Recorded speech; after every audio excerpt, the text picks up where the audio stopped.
ഇപ്പോൾ ആരംഭിക്കാൻ പോകുന്നു ദേശത്തിന്റെ ഏറ്റവും വലിയ പ്രോഗ്രാം ആപ്കി അദാലത്ത്. രജത് ശർമ്മയോടൊപ്പം.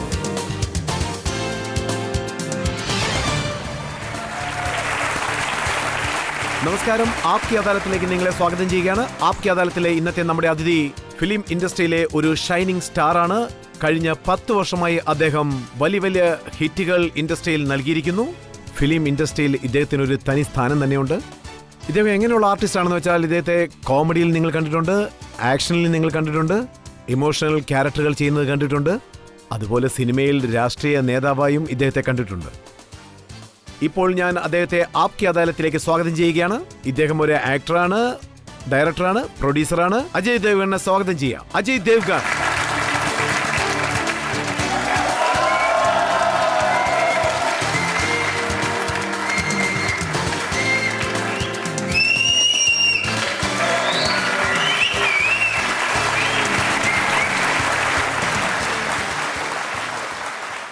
വിചാരണ തുടങ്ങുന്നതിന് മുൻപ്, ചോദ്യങ്ങളും ഉത്തരങ്ങളും തുടങ്ങുന്നതിന് മുൻപ് ഇന്നത്തെ ജഡ്ജിയായ അൻഷുൽ ത്രിവേദിയുടെ അനുവാദം നമുക്ക് ആദ്യം ചോദിക്കാം. തുടങ്ങാവുന്നതാണ്. ആപ്കി അദാലത്തിൽ അജയ് ദേവ്ഗണിന്റെ മേലുള്ള ആദ്യത്തെ കുറ്റാരോപണം. ആപ്കി അദാലത്തിൽ ഫിലിം സ്റ്റാർ അജയ് ദേവ്ഗണിന്റെ മേലുള്ള കുറ്റാരോപണം ഫിലിം ഇൻഡസ്ട്രിയുടെ കൺവെൻഷനിൽ അദ്ദേഹം അംഗീകരിക്കുന്നില്ല എന്നുള്ളതാണ്. ഞാൻ താങ്കൾക്ക് താങ്കളുടെ കുട്ടിക്കാലത്തെ ചില ഫോട്ടോസ് ഇപ്പോൾ കാണിക്കാൻ പോവുകയാണ്. ഈ ഫോട്ടോയിൽ താങ്കൾ ഒരു ലെപ്പേർഡിനെ കെട്ടി പിടിച്ചുകൊണ്ട് നിൽക്കുകയാണ്.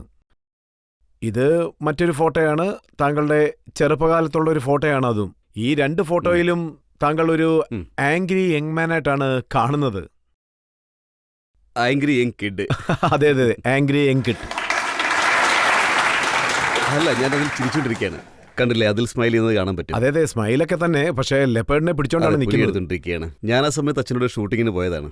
അപ്പോൾ അവിടെ ഒരു പുലിയെ വെച്ചുള്ള ഷൂട്ടിംഗ് നടക്കുകയായിരുന്നു.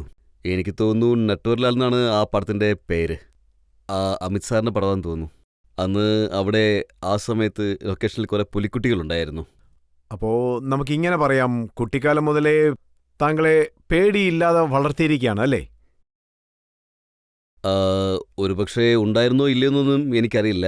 കുട്ടിക്കാലത്ത് മുതലേ എൻ്റെ അച്ഛൻ എന്നെ പഠിപ്പിച്ചിട്ടുണ്ടായിരുന്നു, പേടിക്കുന്നതുകൊണ്ട് ആർക്കും ഒരു നേട്ടം ഉണ്ടാകാൻ പോകുന്നില്ല എന്ന്. സോ ഭയപ്പെടുകയല്ല, അതിനെ ഫേസ് ചെയ്യാണ് വേണ്ടതെന്ന്. അതാണ് എനിക്ക് ശരിക്കും യൂസ് ആയത്. എൻ്റെ ജീവിതം മുഴുവൻ യൂസ് ആയത് അത് തന്നെയാണ്. മഹേഷ് ഭട്ട് സാറിന്റെ ഒരു ആർട്ടിക്കിൾ ഞാൻ വായിച്ചിരുന്നു. അതായത് താങ്കൾ ഫിലിം ഇൻഡസ്ട്രിയിൽ വരുന്ന സമയത്ത്, ആ സമയത്ത് കാലെടുത്ത് വെച്ചതുപോലും ഇല്ല, അപ്പോൾ തന്നെ ചില ട്രേഡ് പണ്ഡിതന്മാർ താങ്കളെ റൈറ്റ് ഓഫ് ചെയ്തെന്ന് കേട്ടു. ഇതുപോലത്തെ മുഖമുള്ള ഒരാൾക്ക് എങ്ങനെ ഹീറോ ആകാൻ സാധിക്കുമെന്ന് അയാൾ തന്നെയോട് നേരിട്ട് പറഞ്ഞ കാര്യം തന്നെയാ. ചില ആൾക്കാർ അങ്ങനെയൊക്കെ പറയാറുണ്ട്. പക്ഷേ സംഭവിച്ചു. പണ്ഡിതന്മാർക്ക് തെറ്റുപറ്റി. അജയ് ദേവ്ഗൺ ശരിയാണെന്ന് തെളിയിച്ചു കൊടുത്തു അല്ലേ? ഞാൻ ശരിയാണോ ഇല്ലയോ എന്നുള്ളതല്ല, ഒരുപക്ഷെ ഇത് ലക്കായിരിക്കാം. I don't know. എന്തായാലും അത് പ്രൂവ് ചെയ്ത് കഴിഞ്ഞ കാര്യമാണല്ലോ. ആ സമയത്ത് ഇങ്ങനെയൊക്കെ കോട്ട് ചെയ്തിരുന്നു. എസ് ജോഗർ പറഞ്ഞു എങ്ങനെ ഹീറോ ആകാൻ സാധിക്കുമെന്ന്. നസറുദ്ദീൻ ഷാ പിന്നീട് ഫീൽ ചെയ്തു ഈ പയ്യനെ അസിസ്റ്റ് ചെയ്തതിൽ വലിയ തെറ്റാണ് ചെയ്തതെന്ന് അല്ലേ? അല്ലല്ല, നിങ്ങൾ പറഞ്ഞ തന്നെ ഞാനും കേട്ടിട്ടുണ്ട്. ബട്ട് എന്നെ സംബന്ധിച്ചിടത്തോളം ജനങ്ങൾക്ക് എന്നോട് ഭയങ്കര സ്നേഹമുണ്ടായിരുന്നു. ഒരുപാട് ആളുകൾ എന്നോടൊപ്പം ഉണ്ടായിരുന്നു. വളരെയധികം പോസിറ്റിവിറ്റി ആയിരുന്നു ആളുകൾ. അവർക്ക് തോന്നിയത് I was doing the right thing. So എന്ത് നടന്നാലും അത് നല്ലതിനു വേണ്ടി തന്നെ ആയിരിക്കും. അനിൽ കപൂറിന്റെ ഒരു കാര്യം ഞാൻ കേട്ടിരുന്നു. ഫൂൽ ഓർ കാണ്ട് റിലീസായ സമയത്ത് അദ്ദേഹം സ്റ്റാർസിൽ ഒരു സ്പെഷ്യൽ സ്ഥാനത്തായിരുന്നു. അപ്പോൾ അദ്ദേഹം താങ്കളോട് പറഞ്ഞത് അദ്ദേഹത്തിന്റെ ലെമേ റിലീസാവുന്ന സമയമായിരുന്നു അത്. അപ്പോൾ അദ്ദേഹം പറഞ്ഞു അദ്ദേഹത്തിന്റെ ഇത്രയും വലിയ പടത്തിന്റെ കൂടെ നിന്റെ പടം റിലീസ് ചെയ്യുന്നത് വലിയ തെറ്റല്ലേ? ആക്ച്വലി അദ്ദേഹം അത് പറഞ്ഞായിരുന്നു. ശരിക്കും പറയുകയാണെങ്കിൽ എൻ്റെ കുട്ടിക്കാലം മുതൽക്കേ എനിക്ക് അനിൽ സാറിനെ നന്നായിട്ട് അറിയാം. അദ്ദേഹം എൻ്റെ അടുത്ത് വന്ന് പറഞ്ഞ എന്താന്ന് വെച്ചാൽ, ന്യൂ ബോയ്, ന്യൂ ഗേൾ, പുതിയ പ്രൊഡ്യൂസർ, പുതിയ ഡയറക്ടർ, ലംഹെ വളരെ വലിയൊരു പടമാണ്, നീ അതിനെതിരെ ഒരു മത്സരമായിട്ട് വരരുതെന്ന്. അദ്ദേഹത്തിന്റെ ഭാഗത്തുനിന്ന് അതൊരു നല്ല ജഡ്ജ്മെന്റ് ആണ്. അതിനുശേഷം 1.5 വർഷം കഴിഞ്ഞ് ഞങ്ങൾ വീണ്ടും കണ്ടുമുട്ടുമ്പോൾ കാര്യങ്ങൾ മൊത്തം തലകീഴായി മാറിയെന്ന് അദ്ദേഹം എന്നോട് പറഞ്ഞു. So it was very positive thing. അദ്ദേഹം എനിക്ക് നല്ലൊരു അഡ്വൈസും തന്നു. അതുപോലെ പിന്നെ അന്ന് ഞാൻ നിനക്ക് തെറ്റായ ഒരു അഡ്വൈസാണ് തന്നത്, ഇപ്പോൾ കാര്യങ്ങളൊക്കെ തലകീഴായി മറിഞ്ഞത് എനിക്ക് ശരിക്കും മനസ്സിലായെന്ന് എന്നോട് പറഞ്ഞു. അപ്പോൾ ലംഹെ ഫ്ലാപ്പ് ആകുകയും Phool or Khate super hit ആകുകയും ചെയ്തു. അതെ. താങ്കളുടെ ഫസ്റ്റ് സിനിമയിലെ ആ സീക്വൻസ് എനിക്ക് ഇപ്പോഴും ഓർമ്മയുണ്ട്. അതായത് ഒരു മോട്ടോർ സൈക്കിളിൽ താങ്കൾ എഴുന്നേറ്റ് നിന്ന് വരുന്ന ആ സമയത്ത് ഒരു സ്റ്റണ്ട് കൊടുത്തുകൊണ്ടാണ് എൻട്രി ആകുന്നത് തന്നെ. ആ സിനിമ ഹിറ്റാവുന്നുള്ള വിശ്വാസം, ഒരു വലിയ സ്റ്റാർ ആവുന്നുള്ള വിശ്വാസം താങ്കൾക്കപ്പോൾ ഉണ്ടായിരുന്നു? ആ, എനിക്ക് അങ്ങനെ ഒരു ഷുവർട്ടി ഇല്ലായിരുന്നു. ആ പടം അത്രയധികം ഹിറ്റാകുമെന്ന് എനിക്ക് അത്ര വലിയ പ്രതീക്ഷയൊന്നുമില്ലായിരുന്നു. ആ, പക്ഷെ ഒരു കാര്യം എനിക്കറിയാം, പടം നന്നായിട്ട് തന്നെ ഓടുമെന്നറിയാം. ആ ഫിലിമിൽ ആക്ഷനുണ്ട്, നല്ല മ്യൂസിക്കും ഉണ്ട്. അങ്ങനെ ആ പടം വളരെ നന്നായിരുന്നു. പ്രേക്ഷകർ ഇത്രത്തോളം സ്വീകരിക്കുമെന്നറിയില്ല. പക്ഷെ ഞാൻ ചിന്തിച്ചത് ആളുകൾ ഇത് എത്രത്തോളം അംഗീകരിക്കുമെന്നാണ്. ഒരാൾ പരിശ്രമിക്കുന്നത് വിജയം നേടാൻ വേണ്ടി മാത്രമാണ്. പക്ഷേ പ്രതീക്ഷയാണ് നമുക്കുള്ളത്. ഞാനും ആ വിശ്വാസത്തിൽ തന്നെയായിരുന്നു. പിന്നെ ഞാൻ ഭയങ്കര ലക്കിയാണ്. എനിക്ക് സിനിമകളൊക്കെ വളരെ ഈസി ആയിട്ട് കിട്ടുന്നുണ്ടായിരുന്നു. എനിക്ക് കുറേ ഫ്രണ്ട്സ് ഉണ്ടായിരുന്നു. ഞാൻ കോളേജിൽ പോകുന്നുണ്ടായിരുന്നു. It was a happy life. ഞാൻ അസിസ്റ്റ് ചെയ്യുന്നുണ്ടായിരുന്നു. ആ സമയത്ത് ഞാൻ അസിസ്റ്റന്റ് ഡയറക്ടറായിട്ട് വർക്ക് ചെയ്യുന്നുണ്ടായിരുന്നു. ഒരു ദിവസം കുക്കുജി എൻ്റെ അടുത്ത് വന്ന് പറഞ്ഞു, നിന്റെ അച്ഛൻ നീ ഒരു ആക്ടറായി കാണണമെന്നാണ് ആഗ്രഹിക്കുന്നതെന്ന്. ഞാൻ കുറച്ച് കൺഫ്യൂസ്ഡ് ആയിരുന്നു. I was more happy on the other side. അപ്പോൾ ഒരു ദിവസം കുക്കു സാർ എൻ്റെ അടുത്ത് വന്ന് പറഞ്ഞു, എനിക്ക് വേണ്ടിയിട്ടൊരു പടം നീ ചെയ്യാമോന്ന്. അദ്ദേഹത്തിൻ്റെ അച്ഛനും തമ്മിൽ നല്ല ക്ലോസ് ആണ്. അപ്പോൾ ഞാൻ പറഞ്ഞു, it was too early, I am only 19. ഒരു പക്ഷേ ചെയ്യുകയാണെങ്കിൽ ഒരു 2-3 years. അപ്പോൾ അദ്ദേഹം പറഞ്ഞില്ല, ഒരു മാസത്തിനുള്ളിൽ ഷൂട്ടിംഗ് തുടങ്ങുമെന്ന്. ഞാൻ ലക്കിയാണെന്ന് നേരത്തെ പറഞ്ഞില്ലേ, കാരണം ഞാൻ ഒരു ഹാർഡ് വർക്കും ചെയ്യാതെയാണ് ജനങ്ങൾക്കിടയിലേക്ക് എത്തിയത്. ഒരുപാട് ആൾക്കാർ ഞാൻ കണ്ടിട്ടുണ്ട്, അവർ പോർട്ട്ഫോളിയോയും കൊണ്ട് കറങ്ങി നടക്കുകയാണ്. അതുപോലെ ഒരുപാട് ഹാർഡ് വർക്ക് ചെയ്യുന്നുണ്ട്. അതുപോലൊരു ഹാർഡ് വർക്ക് ചെയ്യേണ്ട ആവശ്യം എനിക്കുണ്ടായിട്ടില്ല. എനിക്ക് പെട്ടെന്ന് അവസരം ലഭിച്ചു. സോ പടം ചെയ്യുന്ന സമയത്ത് പോലും ഞാൻ വിചാരിച്ചത്, ഈ പടം ഓടിയാൽ ഓക്കെ, ഇല്ലെങ്കിൽ ഞാൻ പോർട്ട്ഫോളിയോ ആയിട്ടൊന്നും കറങ്ങാൻ പോകുന്നില്ല എന്നാണ്. ഞാൻ നേരത്തെ എന്താണ് ചെയ്തുകൊണ്ടിരിക്കുന്നത് അത് തന്നെ ചെയ്യുമെന്ന്. ഈ ആക്ഷൻ സിനിമയൊക്കെ പോകുന്ന സമയത്ത് താങ്കൾ ഒരു തീരുമാനം എടുത്തു, ഇനി ആക്ഷൻ ഒന്നും ചെയ്യരുത്, എന്തെങ്കിലും ഒന്ന് തെളിയിച്ച് കാണിക്കണമെന്ന്. ആ സമയത്ത് ഞാൻ വലിയ കാര്യമായിട്ടൊന്നും ആലോചിച്ചിരുന്നില്ല. വേറെ എന്തെങ്കിലും പ്രൂവ് ചെയ്യണമെന്ന്. ഞങ്ങളൊക്കെ ജോലി ചെയ്തുകൊണ്ടിരിക്കുകയായിരുന്നു. ശരിക്കും പറഞ്ഞാൽ താങ്കളത് വിശ്വസിക്കില്ല. ഞങ്ങൾ ആ സമയത്ത് എത്ര പടങ്ങളാണ് ചെയ്തുകൊണ്ടിരുന്നത് വെച്ചാൽ, പ്രൊഡ്യൂസർ അസോസിയേഷനിൽ നിന്ന് ഒരു കൺട്രോളൊക്കെ ഉണ്ടായിരുന്നു. ഈ ആക്ടേഴ്സ് ഒരുപാട് സിനിമകളൊക്കെ ചെയ്യുന്നുണ്ട്. സോ ഇത് കംപ്ലീറ്റ് ചെയ്യാനായിട്ട് ഒരുപാട് സമയമെടുക്കുന്നു. സോ അപ്പോൾ റെസ്ട്രിക്ഷനൊക്കെ ഉണ്ടാക്കി, ഒരു വർഷത്തിൽ ഇത്തരം പടങ്ങളൊക്കെ മാത്രമേ ചെയ്യാവുള്ളൂ എന്ന്. അതായത് ഒരു പടം തീർക്കുന്നത് വരെ മറ്റൊരു പടത്തിലും കമ്മിറ്റ് ചെയ്യാൻ പാടില്ല എന്ന്. ആക്ച്വലി എല്ലാവരുടെ അപ്രോച്ചും ഇത് തന്നെയാണ്. എല്ലാവരും ജോലി ചെയ്തുകൊണ്ടേയിരിക്കുന്നു. ആ സമയത്തെ പടങ്ങളും അങ്ങനെ തന്നെയായിരുന്നു. ആക്ഷനിൽ ഇത് ചെയ്യേ അത് ചെയ്യേ അങ്ങനെ ചെയ്യുന്നൊക്കെ. Gradually things started changing. പ്രേക്ഷകരുടെ മനസ്സ് മാറുന്നതനുസരിച്ച് പടങ്ങളും മാറിയേ പറ്റൂ. താങ്കളെ പറ്റി റിസർച്ച് ചെയ്യുന്ന സമയത്ത് ഞാനൊരു കാര്യം മനസ്സിലാക്കി, താങ്കൾ ആക്ഷൻ ഫിലിംസ് ചെയ്യുന്ന സമയത്ത് തന്നെ കോമഡിയിലേക്കും എൻട്രി ആയി. ഇല്ല, ഞാൻ കോമഡി വളരെ ലേറ്റായിട്ടാണ് ചെയ്തേ. പിന്നെ കോമഡി നന്നായിട്ട് വർക്കൗട്ട് ആവുന്ന സമയത്ത് താങ്കൾ ഇമോഷണൽ ചെയ്യാൻ തുടങ്ങി. ഐ തിങ്ക് അതാണ് അതിന്റെ ഹൈലൈറ്റ്. നമുക്ക് ഒരു ജോണറിൽ നിന്ന് മറ്റൊരു ജോണറിലേക്ക് പോകാൻ കഴിയും. അതുപോലെ ഞാൻ ആക്ഷൻ പടം ചെയ്യുന്ന സമയത്ത് കോമഡി ചെയ്യും. അതുപോലെ കോമഡി പടം ചെയ്തുകൊണ്ടിരിക്കുന്ന സമയത്ത് ആക്ഷൻ വന്നാലും അതും ഞാൻ ചെയ്യും. ഞാൻ ശരിക്കും ആഗ്രഹിച്ചത് ഇതെല്ലാം ബാലൻസ് ചെയ്ത് കൊണ്ടുപോകണമെന്നാണ്. എനിക്കൊരിക്കലും എൻ്റെ ജോലി ബോറടിക്കാൻ പാടില്ല. കുറഞ്ഞ പക്ഷം ഒരു സെറ്റിൽ നിന്ന് മറ്റൊരു സെറ്റിലേക്ക് പോകുമ്പോൾ എനിക്ക് തന്നെ തോന്നണം ഞാനൊരു പുതിയ ജോലിയാണ് ചെയ്യാൻ പോകുന്നതെന്ന്. താങ്കൾ പുതിയതായിട്ട് ചെയ്തു, അതായത് ജക്കം പോലെ, പിന്നെ ഷാഹിദ് ഭഗത് സിംഗ്, അതായത് ലെജൻഡ് ഓഫ് ഭഗത് സിംഗ്. ആ 2 സിനിമകൾക്കും താങ്കൾക്ക് പ്രശംസകൾ ലഭിച്ചു, നാഷണൽ അവാർഡുകൾ ലഭിച്ചു. നല്ല ആർട്ടിസ്റ്റ് ആണെന്ന് പ്രൂവ് ചെയ്തു. പക്ഷേ ബോക്സ് ഓഫീസിൽ ഇത് ഹിറ്റായില്ലല്ലോ. അതെ. അങ്ങനെയാണെങ്കിൽ നല്ല സിനിമകൾ വാങ്ങിയാൽ തോറ്റുപോകൂ. സക്കം ഒരുവിധം ഓടിയ പടം തന്നെയാണ്. അതുപോലെ അത് ഏത് വിധത്തിലുള്ള ഓഡിയൻസിനാണോ അത് ടാർഗറ്റ് ചെയ്തത്, ആ ഓഡിയൻസിൻ്റെ ഇടയിൽ അതിനെ നല്ലപോലെ മാർക്കറ്റ് ചെയ്യാൻ പറ്റി. പക്ഷേ ലെജൻഡ് ഓഫ് ഭഗത് സിംഗ് ഒരു ട്രാജഡി മൂവിയായിരുന്നു. പക്ഷേ വളരെ നല്ല സിനിമയായിരുന്നു. ഇപ്പോഴും ഈ സമയത്ത് ആൾക്കാരോട് പറയാറുണ്ട്, നിങ്ങൾ ചെയ്തതിൽ ഏറ്റവും നല്ലൊരു സിനിമ തന്നെയായിരുന്നു അതെന്ന്. പക്ഷേ ആ സമയത്ത് 5 ഭഗത് സിംഗ് റിലീസായിരുന്നു. താങ്കൾക്കത് വിശ്വസിക്കാൻ കഴിഞ്ഞെന്ന് വരില്ല. എനിക്ക് തന്നെ അങ്ങനെ തോന്നി, ഇൻക്ലൂഡിങ് മൈസെൽഫ്.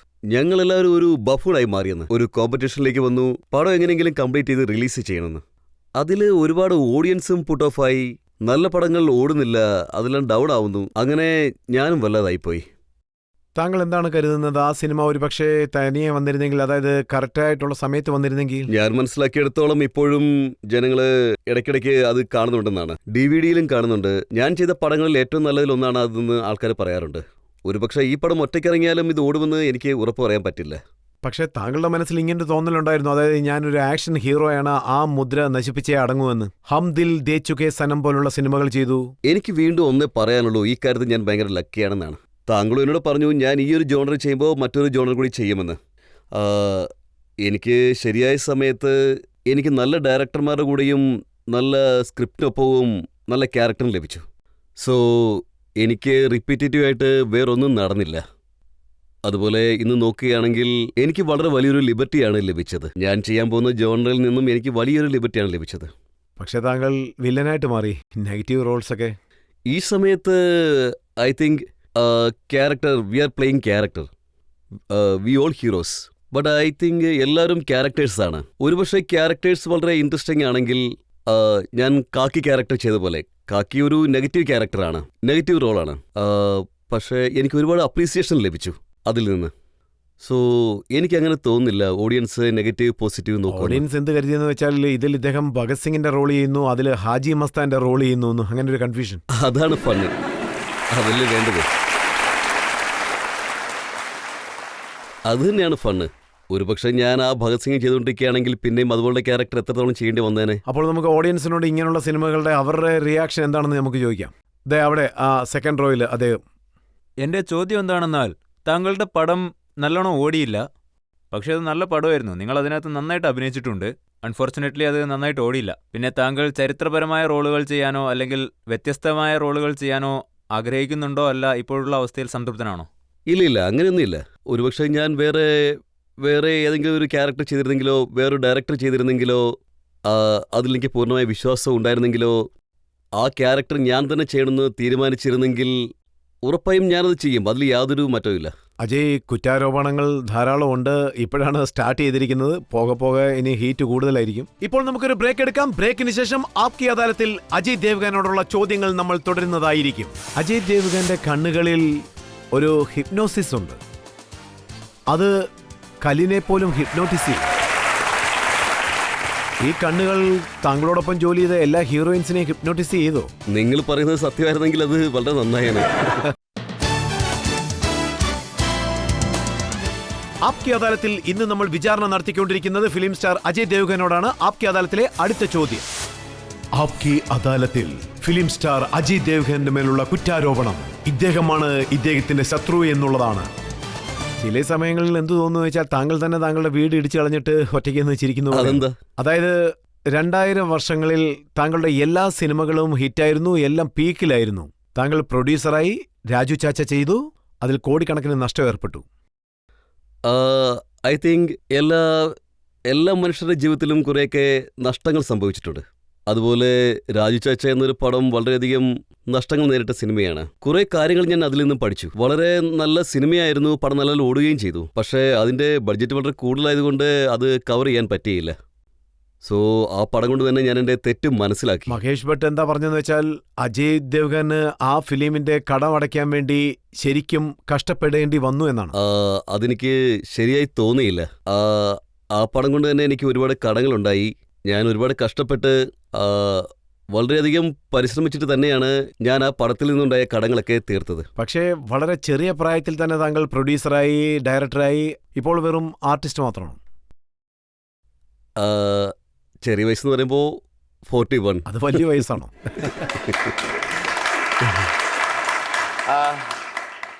നോക്കൂ, ഞാൻ അങ്ങനെയൊന്നും ലൈഫിൽ റൂളൊന്നും നോക്കുന്ന ആളല്ല.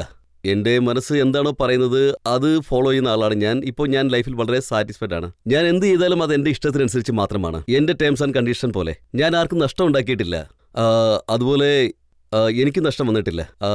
So I am very happy where I am, what I am, because അതെല്ലാം എൻ്റെ ടേംസ് ആൻഡ് കണ്ടീഷൻ വെച്ച് മാത്രമാണ്. മറ്റൊരു അലിഗേഷനും ഉണ്ട്, അതായത് താങ്കൾ ഫിലിം ഇൻഡസ്ട്രിയുടെ റൂൾസ് ഒന്നും അനുസരിക്കാറില്ല. ഒരു അവാർഡ് ഫംഗ്ഷനും താങ്കൾ പോകാറില്ല, ഒരു അവാർഡും സ്വീകരിക്കാറുമില്ല. ഇഷ്ടമില്ലെന്ന് പറയാൻ പറ്റില്ല. അത് ചില അവാർഡുകൾ എങ്ങനെയാണെന്ന് ചോദിച്ചാൽ എനിക്ക് ശരിയല്ല എന്ന് തോന്നുന്ന ഫംഗ്ഷനിലൊന്നും ഞാൻ പോകാറില്ല. അതെനിക്ക് ഇഷ്ടമുള്ള കാര്യമല്ല. നാഷണൽ അവാർഡ് വാങ്ങാൻ വേണ്ടി താങ്കൾ പോയിരുന്നു? ഹോണസ്റ്റ്ലി പറയുകയാണെങ്കിൽ എനിക്ക് ഫസ്റ്റ് നാഷണൽ അവാർഡ് മേടിക്കാനായിട്ട് പോകാൻ കഴിഞ്ഞില്ല.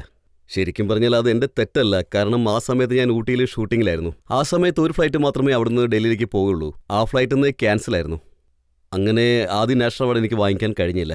എൻ്റെ അമ്മ ബോംബെയിൽ നിന്ന് ഫ്ലൈറ്റിന് ഡൽഹിക്ക് പോയി.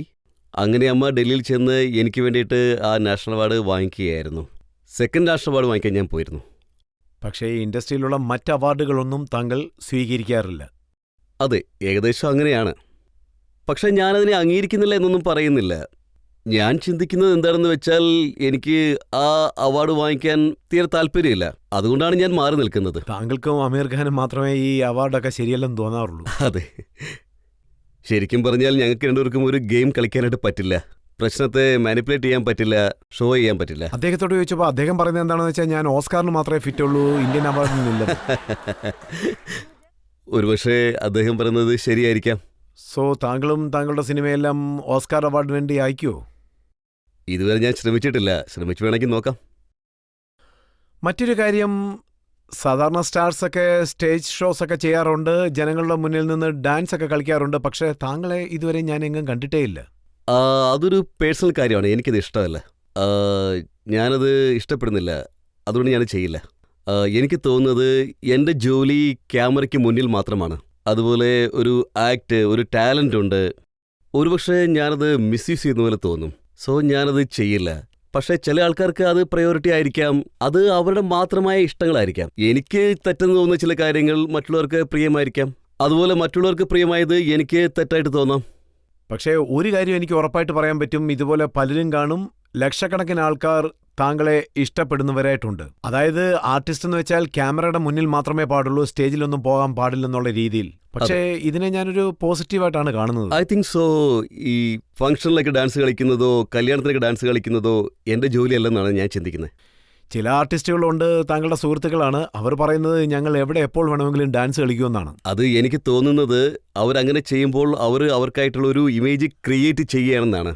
നിങ്ങൾ എന്നെ ശാസിക്കുന്നതിന് മുമ്പായിട്ട് ഞാൻ തന്നെ എന്നെ ശാസിക്കുകയാണെങ്കിൽ താങ്കൾക്ക് പിന്നെ ഒന്നും പറയാൻ കഴിയില്ല. സോ അവരൊരു ഭിത്തി കെട്ടിവെച്ചിരിക്കുകയാണ്. അത് അവരുടെ തോന്നലാണ്, അവരുടെ ശരികളാണ്. എനിക്കതിലൊന്നും പറയാനില്ല. അതെനിക്ക് അംഗീകരിക്കാൻ കഴിയില്ല. താങ്കളുടെ ഫസ്റ്റ് ഡയറക്ടർ കുക്കു, അതെ, അദ്ദേഹം എന്താ പറയുന്നത് വെച്ചാൽ അജയ് ദേവ്ഗന്റെ കണ്ണിൽ ഒരു ഹിപ്നോസിസ് ഉണ്ട് എന്നാണ് അദ്ദേഹം പറയുന്നത്. അത് കലിനെ പോലും ഹിപ്നോട്ടിസ് ചെയ്യും.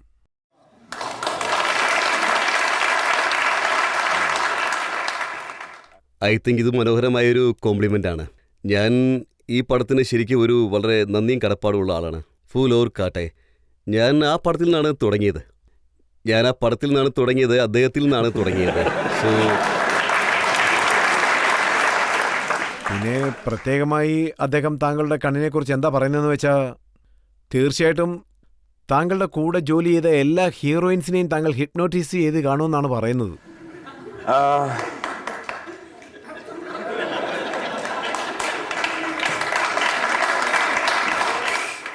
നിങ്ങൾ പറയുന്നത് സത്യമായിരുന്നെങ്കിൽ അത് വളരെ നന്നായാണ്. ബട്ട് എനിക്ക് യൂസ് ചെയ്യാൻ അറിയില്ല. ഞാൻ വേണമെങ്കിൽ യൂസ് ചെയ്ത് നോക്കാം. എൻ്റെ അടുത്ത് ചില ന്യൂസ് പേപ്പറിൻ്റെ ക്ലിപ്പിംഗ്സ് ഒക്കെ ഉണ്ട്. കങ്കണ റണാവത്ത് അവരെന്താ പറഞ്ഞിരിക്കുന്നതെന്ന് വെച്ചാൽ, അതായത് അജയുടെ മേലിൽ എനിക്ക് നല്ലൊരു ഇംപ്രഷനുണ്ട്, അജയോടൊപ്പം മാക്സിമം സിനിമ ചെയ്യാനാണ് ഞാൻ ആഗ്രഹിക്കുന്നതെന്ന്. ആക്ച്വലി അതാണ് ഞങ്ങളുടെ ഫസ്റ്റ് പടം. ഞങ്ങൾ രണ്ടുപേരും ഒരുമിച്ച് ചെയ്തത്. That's a very big compliment. രണ്ടാമത്തെ ന്യൂസ് ബിഭാഷയാണ് അജയുടെ മേലിൽ ഇംപ്രഷനായെന്ന്. സാർ, ഇതൊക്കെ ഒരു ഹെഡ്ലൈൻ മാത്രമാണ്. ഹെഡ്ലൈൻ. മൂന്നാമത്തെ ഹെഡ്ലൈൻസ്, അജയുടെ കൂടെയുള്ള എൻ്റെ കെമിസ്ട്രി വളരെ നല്ലതാണ്, കരീന കപൂർ. പിന്നെ നാലാമത്തെ, അജയ്ക്ക് എല്ലാവരേക്കാൾ ചിരിച്ച മുഖമാണ്, Konkona Sen. I think it's compliment. എല്ലാവരും അത് ഇഷ്ടപ്പെടുന്നു. Thank you. ഇതിനും താങ്കൾ താങ്ക് യു പറയണമെന്നാണ് തോന്നുന്നത്. എല്ലാവരേക്കാളും കുറച്ച് കുറുമ്പ് കൂടുതലാണ് അജയ്ക്ക്, അസിൻ. അത് ചില കുറുമ്പുത്തരങ്ങളൊക്കെ നമ്മൾ കാണിക്കേണ്ടതുണ്ടല്ലോ. ഫിലിം ഷൂട്ടിങ്ങിന് പോകുമ്പോൾ 70-80 ഡേയ്സ് 100-200 ആൾക്കാരോടൊപ്പം ജോലി ചെയ്യണം. നമ്മുടെ കൂടെ നമ്മുടെ ഫാമിലി ഇല്ല. ഒരുപക്ഷെ നമ്മളിങ്ങനെ കണ്ടിന്യൂസ് ആയിട്ട് ജോലി ചെയ്യുകയാണെങ്കിൽ ഒരു ഫണ്ണും ഇല്ലാതെ ഒരു രസം ഉണ്ടാവില്ല. എന്തെങ്കിലുമൊക്കെ ഒരു ഫൺ ഇല്ല എന്നുണ്ടെങ്കിൽ അത് സുഖമായിരിക്കില്ല. ഒരു ഫണ്ണുണ്ടെങ്കിൽ അതൊരു ബോണ്ടിങ് ആയിരിക്കും. അങ്ങനെയൊക്കെ ഉണ്ടായാൽ നമുക്കൊരു 70-80 ഡേയ്സ് തീരുന്നതേ അറിയില്ല. മറ്റൊരു കാര്യം ഞാൻ അറിഞ്ഞത്, ഒരു ഷൂട്ടിങ്ങിന്റെ സമയത്ത് താങ്കൾ കരീന കപൂറിനോട് പറഞ്ഞത് അവരുടെ മുറിയിൽ ഒരു ആത്മാവ് ചുറ്റിക്കറങ്ങുന്നുണ്ട്. എക്സാക്ട്ലി അങ്ങനൊന്നും നടക്കില്ല യൂണിറ്റിൽ. പക്ഷേ ചെറിയ ചെറിയ കാര്യങ്ങളൊക്കെ സംഭവിക്കാറുണ്ടെന്നുള്ളത് സത്യമാണ്. പല ആൾക്കാരും അങ്ങോട്ടും ഇങ്ങോട്ടും പേടിപ്പിക്കും, തമാശ പറയും, പിന്നെ പുതിയ പുതിയ സ്ഥലങ്ങളിലേക്ക് പോകും. ഞങ്ങളുടെ ജോലി അങ്ങനെയുള്ളതാണല്ലോ. ഞങ്ങൾ ഭയങ്കര ലക്കിയാണ്. പുതിയ പുതിയ സ്ഥലങ്ങളിലേക്കൊക്കെ പോകുന്നുണ്ടല്ലോ, ലോകം കാണുന്നു, അങ്ങനെ പുതിയ പുതിയ കഥകൾ ഉണ്ടാക്കുന്നു. ആ ഹീറോയിൻസിനെ കുറിച്ചും എനിക്കറിയാം, അവരുടെ കമന്റ്സിനെ കുറിച്ചും അറിയാം. കാജലിന്റെ കൂടെ ജോലി ചെയ്യുമ്പോൾ അവരെയും പേടിപ്പിച്ചെന്ന് കേട്ടു. ഇല്ലില്ല, ഉറപ്പായിട്ട് അടിയേ നടക്കുള്ളൂ. സാർ, എനിക്ക് ചോദിക്കാനുള്ള ചോദ്യം, നിങ്ങളുടെ വളർച്ചയിൽ കജോൾ മേഡത്തിന് എത്രമാത്രം പങ്കുണ്ട്? അത് ഞാനൊരു പ്രധാനപ്പെട്ട കാര്യം പറയാം. ഒരു മനുഷ്യൻ ജോലി ചെയ്താലും അവനൊരു ഫാമിലി ലൈഫ് ഉണ്ടെങ്കിലും അയാൾ സന്തോഷമായിട്ടിരുന്നാൽ മാത്രമേ അയാൾക്ക് ജോലി നല്ലതായിട്ട് ചെയ്യാൻ കഴിയുള്ളൂ. അയാൾ വീട്ടിൽ സന്തോഷവാനായിരിക്കണം, വീട്ടു പ്രശ്നങ്ങളൊന്നും ഉണ്ടാകാൻ പാടില്ല. ഇതിൻ്റെ ഫുൾ ക്രെഡിറ്റ് ഞാൻ കാജലിനാണ് കൊടുക്കുന്നത്. ഞാൻ വളരെ ലക്കിയാണ്, കാരണം എനിക്ക് കാജലിനെ പോലൊരു വൈഫിനെ ലഭിച്ചിരിക്കുന്നു. അതുപോലെ തന്നെ കാജലും ഇത് തന്നെയാണ് ബിലീവ് ചെയ്യുന്നത്. അവർക്കും വളരെ വലിയൊരു ബോണ്ടിങ് ആണ് ലഭിച്ചിരിക്കുന്നത്. I feel like an outsider. അതിൽ ഞാൻ ഒരുപാട് അഭിമാനിക്കുന്നു. ഈ കാര്യത്തിൽ ഞാൻ സാറ്റിസ്ഫൈഡ് ആണെങ്കിൽ നമുക്ക് ജോലിയിൽ കോൺസെൻട്രേറ്റ് ചെയ്യാൻ കഴിയും. സോ ഐ തിങ്ക് ഇതിനുള്ള ഫുൾ ക്രെഡിറ്റ് ഞാൻ ഫാമിലിക്കാണ് കൊടുക്കുന്നത്. ഞാൻ താങ്കളോട് ചോദിക്കാൻ ആഗ്രഹിക്കുന്നത്, കാജോൾ അല്ലാതെ വേറെ ഏത് ആക്ട്രസിന്റെ കൂടെയാണ് താങ്കൾ അഭിനയിക്കാൻ ഇഷ്ടപ്പെടുന്നത്? അതൊന്ന് ഞങ്ങളോട് ഷെയർ ചെയ്യാവോ? നിങ്ങൾ എത്ര ആക്ട്രസിനോട് വർക്ക് ചെയ്യാൻ പറഞ്ഞാലും ഞാനത് ചെയ്യും. സാർ, എനിക്ക് ചോദിക്കാനുള്ളത്, നിങ്ങളുടെ മാരേജ് ലൈഫിൽ നിങ്ങൾക്ക് എന്നും ഓർക്കാനുള്ളൊരു സംഭവം എന്താണ്? അത് ഞങ്ങളോട് ഷെയർ ചെയ്യാമോ? ഒന്നും തന്നെ ഇല്ലേ സാർ? താങ്കൾക്ക് താങ്കളുടെ കാര്യം ഓർമ്മയുണ്ടോ?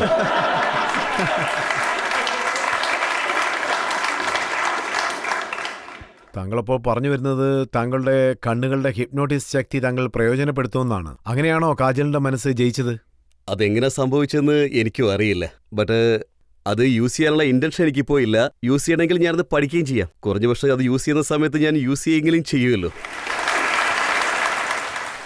ഇപ്പോൾ നമുക്കൊരു ബ്രേക്ക് എടുക്കാം. ബ്രേക്കിന് ശേഷം ആപ്കി അദാലത്തിൽ അജയ് ദേവ്ഗാനോടുള്ള ചോദ്യങ്ങൾ തുടരുന്നതായിരിക്കും.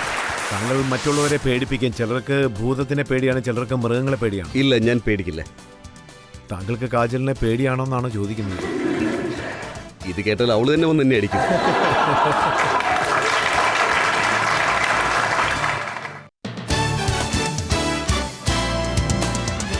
ആപ്കി അദാലത്തിൽ ഇപ്പോൾ നമ്മൾ വിചാരണ നടത്തിക്കൊണ്ടിരിക്കുന്നത് അജയ് ദേവ്ഗാനോടാണ്. ആപ്കി അദാലത്തിലെ അടുത്ത കുറ്റാരോപണം.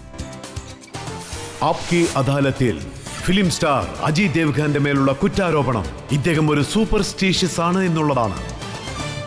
ഞാൻ താങ്കളുടെ ഒരു ഇന്റർവ്യൂ വായിച്ചിരുന്നു. ഒരു 16 വർഷങ്ങൾക്ക് മുൻപുള്ളതാണ്. അതൊരു ജേർണലിസ്റ്റിനെ കുറിച്ചുള്ള സിനിമയാണ്, ജാൻ. അപ്പോൾ താങ്കൾ എന്താ പറഞ്ഞതെന്ന് വെച്ചാൽ, ഞാനൊരു സൂപ്പർസ്റ്റീഷ്യസ് ആണ്, എന്റെ സിനിമയെക്കുറിച്ചുള്ള ഒരു കാര്യങ്ങളും ഞാൻ ആദ്യം തന്നെ നിങ്ങളോട് ഒരിക്കലും ഷെയർ ചെയ്യില്ലെന്ന്. ഇല്ല, ഞാൻ ഒരിക്കലും അങ്ങനെ ചെയ്തിട്ടില്ല. ഒരുപക്ഷെ ചിലപ്പോൾ അതൊരു തെറ്റായ ഇൻഫർമേഷൻ. അവരാ ഫുൾ ഇന്റർവ്യൂവും പബ്ലിഷ് ചെയ്തിരിക്കുകയാണ്. അതിൽ താങ്കൾ എത്രത്തോളം ഡീറ്റെയിൽ ആയിട്ട് പറഞ്ഞിരിക്കുന്നു എന്നും എഴുതിയിരിക്കുന്നു. അത് എങ്ങനെയാണെന്ന് എനിക്കറിയില്ല. 16 വർഷം മുമ്പ് നടന്ന കാര്യമല്ലേ, അത് എനിക്ക് ഓർമ്മയില്ല. ഒരുപക്ഷെ അത് തെറ്റായിരിക്കാം. പക്ഷേ ഇത് സത്യമാണോ? താങ്കൾക്ക് ഇങ്ങനെയുള്ള കാര്യങ്ങളിലൊക്കെ വിശ്വാസമുണ്ടോ? ഇല്ല, ഒരിക്കലും ഇല്ല. ഞാൻ എൻ്റെ റോൾസിനെ കുറിച്ച് എപ്പോഴും സംസാരിക്കും, ഇപ്പോഴും സംസാരിക്കാറുണ്ട്. അപ്പോൾ എന്തിനാണ് താങ്കൾ പേര് മാറ്റിയത്? താങ്കളുടെ ഒറിജിനൽ പേര് വിശാൽ. വിശാൽ എന്ന പേര് മാറ്റിയതും ഇതും തമ്മിൽ യാതൊരു ബന്ധവുമില്ല. ശരിക്കും ആ സമയത്ത് ഫൂലോർക്കാട്ടെ റിലീസായ സമയത്ത് വിശാൽ എന്ന പേര് 3 പേര് വന്നു, 3 പിള്ളേർ. So this is my dads decision. അച്ഛനാണ് പറഞ്ഞത് പേര് ചേഞ്ച് ചെയ്യാനായിട്ട്, ഇല്ലെങ്കിൽ ഭയങ്കര കൺഫ്യൂഷൻ ആകുമെന്ന്. സോ പേര് ഞാനാണ് ചൂസ് ചെയ്തത്. ഞാൻ ആരോടും ചോദിച്ചില്ല, ഡിസ്കസ് ചെയ്തതുമില്ല. ഇതിൽ ഫെയ്ത്തിനോ ജോൽസിനോ ഒരു ബന്ധവും ഇല്ല, ഉറപ്പായിട്ടും ഇല്ല. പക്ഷേ ഇപ്പോൾ താങ്കൾ റീസെന്റ് ആയിട്ട് ദേവ് എന്നുള്ള പേരിൽ നിന്ന് റിമൂവ് അത് ചെയ്യാൻ പറഞ്ഞത് എൻ്റെ അമ്മയാണ്. സോ ബിക്കോസ് അമ്മ ഒരുപാട് നാളായിട്ട് എന്നോട് പറഞ്ഞുകൊണ്ടിരുന്ന കാര്യമാണ്, ഒരുപാട് വർഷങ്ങളായി പറഞ്ഞ കാര്യമാണ്. എനിക്ക് വളരെ ആക്വേർഡായി തോന്നി. ഞാൻ അങ്ങനെ ചെയ്താൽ നിങ്ങൾ ചോദ്യം ചോദിക്കും. സോ ഇവഞ്ച്വലി ഞാൻ ആ പേരിൽ ഓക്കെ ആയിരുന്നു. എന്തെങ്കിലും പ്രയോജനം ഉണ്ടായിരുന്നു? എനിക്കറിയില്ല, സത്യമായിട്ട് അറിയില്ല. പിന്നെ മറ്റൊരു കാര്യം കൂടി ഞാൻ വായിച്ചിരുന്നു. ഒരു സിനിമയുടെ ടൈറ്റിൽ പേര് താങ്കൾ മാറ്റി, മേത്തു ഹംദ എന്നുള്ള പേര് മാറ്റിയിട്ട് യു മീ ഹം എന്ന് മാറ്റിയെന്നല്ല. തുടക്കം മുതലേ അത് അങ്ങനെ തന്നെ ആയിരുന്നു. മേത്തു ഹം എന്നുള്ളത് തെറ്റായ ഇൻഫർമേഷനാണ്. പക്ഷേ എൻ്റെ സൈഡിൽ നിന്ന് തുടക്കം മുതലേ യു മീ ഹംദയായിരുന്നു. അപ്പോൾ താങ്കൾക്ക് റെഗുലറായിട്ടുള്ള ജോത്സ്യകാരന്മാരും ഇല്ല? താങ്കളുടെ പേരും പടത്തിന്റെ പേരും ഇല്ല, ഒരിക്കലും അങ്ങനെയില്ല. ശരിക്കും പറഞ്ഞാൽ എല്ലാ പ്രൊഡ്യൂസറുടെ അടുത്തും ഓരോ ജോത്സ്യന്മാരുണ്ട്. എനിക്ക് അങ്ങനെ ഒരു ജോത്സ്യൻ്റെ ആവശ്യം ഉണ്ടായിട്ടില്ല, ഞാൻ വെച്ചിട്ടുമില്ല, ഞാൻ അങ്ങനെ വിശ്വസിക്കുന്നുമില്ല. ഏക്താ കപൂറിനെ കുറിച്ച് കേട്ടിട്ടുണ്ട്. അവർ എപ്പോഴും ഷോ വെക്കുന്നതിന് മുമ്പ് ജോത്സ്യക്കാരന്റെ കൺസൾട്ട്. അങ്ങനെ ഉണ്ടായിരിക്കാം. ഒരിക്കലും ഞാൻ ഏക്തയോട് ചോദിച്ചിട്ടില്ല. വൺസ് അപ്പോൺ എ ടൈം മുംബൈയിൽ വെച്ച് സ്റ്റാർട്ട് ചെയ്യുന്നത്. ജനങ്ങൾക്ക് അന്ധവിശ്വാസങ്ങളുണ്ട്, അവരത് വിശ്വസിക്കുകയും ചെയ്യുന്നുണ്ടാവും. ഒരുപാട് ആൾക്കാർക്ക് അത് വർക്കൗട്ട് ആവുന്നുണ്ടായിരിക്കാം. ഭാഗ്യങ്ങളിൽ വിശ്വസിക്കുക എന്ന് പറയുന്നത് ചില ആൾക്കാരുടെ ഇഷ്ടങ്ങളിൽ പെടുന്ന കാര്യമാണ്. സോ ഐ തിങ്ക് ചില ആൾക്കാർക്ക് അത് വർക്കൗട്ട് ആവും. ഞാൻ താങ്കളോട് ഒരു കാര്യം ചോദിക്കാൻ ആഗ്രഹിക്കുന്നു. താങ്കൾ ഇങ്ങനെ കൈ കാണിച്ചത് ഞാൻ ശ്രദ്ധിച്ചായിരുന്നു. താങ്കളുടെ കൈരേഖ വളരെ മനോഹരമാണ്. ഞാൻ ചോദിക്കാൻ ആഗ്രഹിക്കുന്നത് ആസ്ട്രോളജിയെ പറ്റി താങ്കൾക്ക് വലിയ വിശ്വാസമൊന്നും ഇല്ലെന്നാ പറഞ്ഞത്. അപ്പൊ താങ്കൾ ഡെസ്റ്റിനിയെ വിശ്വസിക്കുന്നുണ്ടോ? ഇല്ല, ഞാൻ അങ്ങനെയല്ല പറഞ്ഞത്. ഞാൻ ആസ്ട്രോളജിയെ പൂർണ്ണമായി വിശ്വസിക്കുന്നില്ലെന്ന് പറഞ്ഞില്ല. പക്ഷെ I am not a superstitious. So that's a difference. ഇതുപോലത്തെ എന്തെങ്കിലും കാര്യമുണ്ടോ? അതായത് താങ്കൾ പേടിക്കുന്നത് പോലെയുള്ള? താങ്കൾ മറ്റുള്ളവരെ പേടിപ്പിക്കും. ചിലർ കുരങ്ങിനെ വെച്ചും ചിലർ പ്രേതങ്ങളെ വെച്ചും. ഇല്ല, ഞാൻ പേടിക്കില്ല. സാർ, താങ്കൾ കാജോൾ മേഡത്തിനെ കണ്ട് ഭയപ്പെടാറുണ്ടോ? അവര് ചോദിക്കുന്നത് കാജലിനെ കണ്ട് താങ്കൾ പേടിക്കുമെന്നാണ്. ഇത് കേട്ടാൽ അവള് തന്നെ വന്ന് എന്നെ അടിക്കും.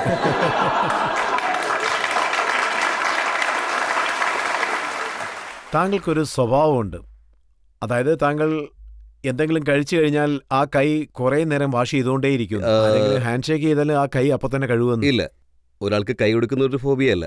പക്ഷേ എനിക്ക് കഴിച്ചതിന് ശേഷം ഫോബിയ ഉണ്ട്. I don't really touch the food. ആ സമയത്ത് എനിക്ക് തോന്നുന്നത് അതിൻ്റെ ഒരു സ്മെല്ലുണ്ടല്ലോ, അതൊരു ഫോബിയാണ്. അല്ലാതെ കൈ കൊടുക്കുന്നൊന്നൊരു ഫോബിയല്ല. ഇതിലിങ്ങനെ എഴുതിയിട്ടുണ്ട്, വലിയ നഖമുള്ള സ്ത്രീകൾക്ക് കൈ കൊടുക്കാൻ താങ്കൾ ആഗ്രഹിക്കുന്നില്ല. അങ്ങനെയൊക്കെയാണ് എഴുതിയിരിക്കുന്നത്. ഇപ്പൊ എല്ലാവരുടെ നഖവും വളരെ വലുതാണല്ലോ, എന്ത് ചെയ്യാൻ പറ്റും? അല്ല, കഴിക്കുന്നതിൽ മാത്രമേ ഉള്ളൂ, അല്ലാതെ വേറൊന്നിലും ഇല്ല. ആപ്കി അദാലത്തിൽ ഇന്ന് നമ്മൾ വിചാരണ നടത്തിക്കൊണ്ടിരിക്കുന്നത് അജയ് ദേവ്ഗാനോടാണ്. ആപ്കി അദാലത്തിൽ ഇപ്പോൾ ഒരു ബ്രേക്കാണ്. അതിനുശേഷം വിചാരണ തുടരുന്നതായിരിക്കും. ജോലിയുടെ കാര്യത്തിലാണോ ലേസി, അതോ പ്രൊമോഷന്റെ കാര്യത്തിലാണ് ലേസിയാണോ? I think promotion. ജോലിയുടെ കാര്യത്തിൽ ഞാൻ കുറച്ച് ലേസിയാണ്, എങ്കിലും ജോലി ഞാൻ നന്നായിട്ട് ചെയ്യും, എന്ത് സംഭവിച്ചാലും. ആപ്കി അദാലത്തിൽ ഇന്ന് നമ്മൾ വിചാരണ നടത്തിക്കൊണ്ടിരിക്കുന്നത് അജയ് ദേവ്ഗാനോടാണ്. ആപ്കി അദാലത്തിലെ അടുത്ത കുറ്റാരോപണം. ആപ്കി അദാലത്തിൽ ഫിലിം സ്റ്റാർ അജയ് ദേവ്ഗാന്റെ മേലുള്ള കുറ്റാരോപണം ഇദ്ദേഹം ഒരു സെക്സ് സിംബലാകാൻ ആഗ്രഹിക്കുന്നു എന്നുള്ളതാണ്.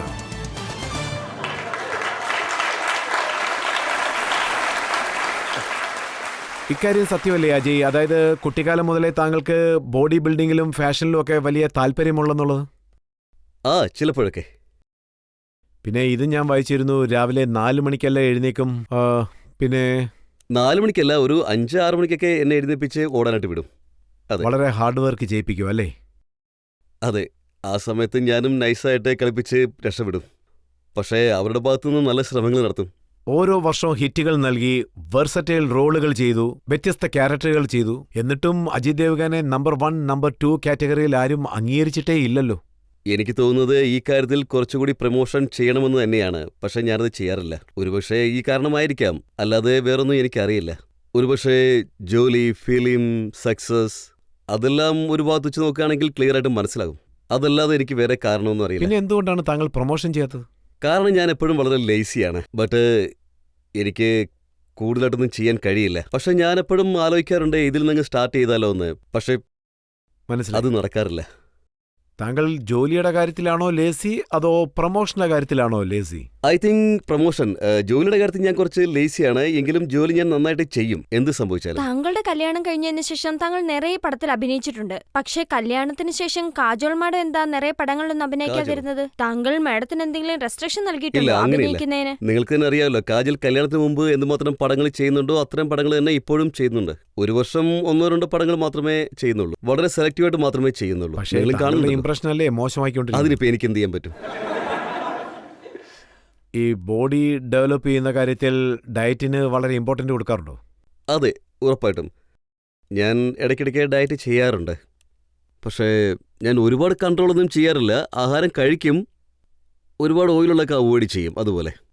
പക്ഷേ രാത്രിയിൽ മാത്രം കുറച്ച് ലിമിറ്റഡായിട്ട് കഴിക്കും, അത്രയേ ഉള്ളൂ.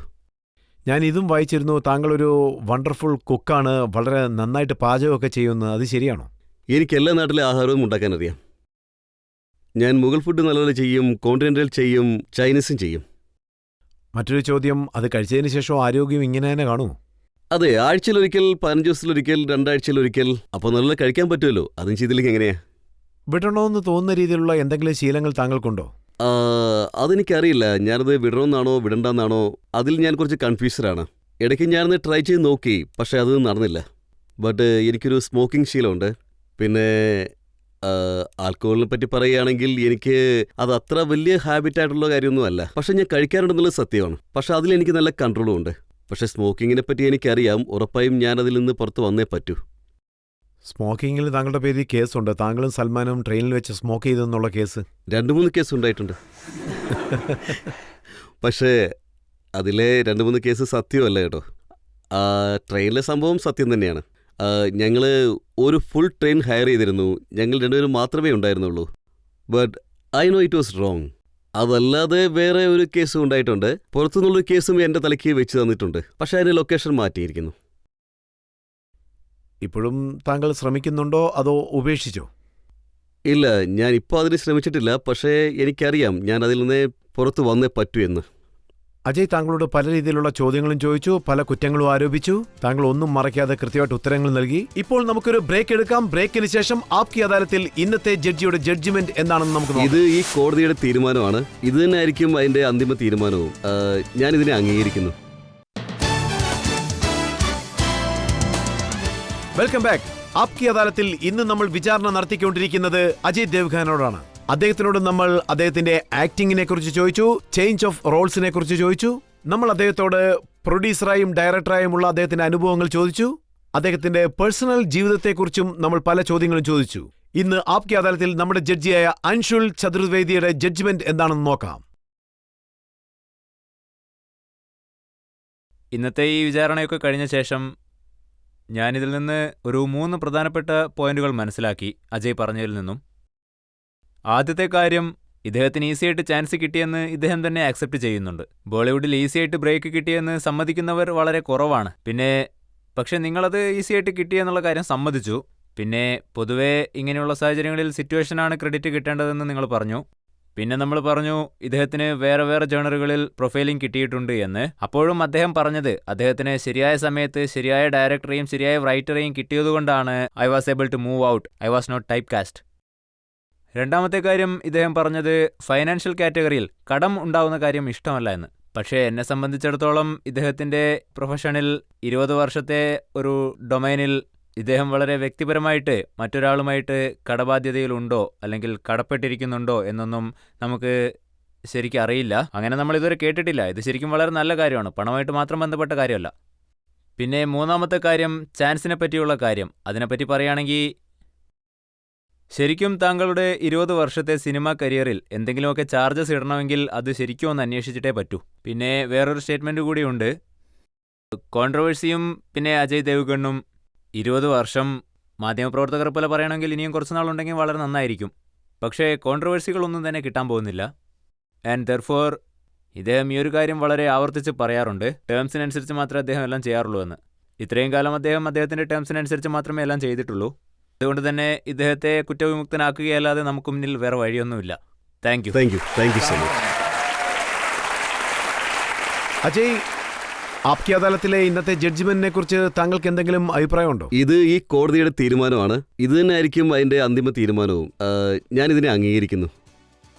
അജയ് ദേവ്ഖാൻ ഇതുപോലെ വെർസറ്റൈൽ റോളുകൾ ചെയ്യും. പല പല വ്യത്യസ്ത ക്യാരക്ടറുകളിൽ നിങ്ങളുടെ മുന്നിൽ വരും. ജനങ്ങളെ എന്റർടൈൻ ചെയ്യുമെന്നുള്ള വിശ്വാസത്തോടുകൂടി വിജയത്തിന്റെ പടികൾ ഇദ്ദേഹം ഒന്നൊന്നായിട്ട് കയറുമെന്ന വിശ്വാസത്തോടുകൂടി ഇന്നത്തെ ഷോ നമ്മളിവിടെ അവസാനിപ്പിക്കുകയാണ്. അടുത്ത പ്രാവശ്യം പുതിയൊരു അതിഥിയോടൊപ്പം വീണ്ടും വന്ന് നിങ്ങളെ ഞാൻ കാണുന്നതായിരിക്കും. നന്ദി, നമസ്കാരം.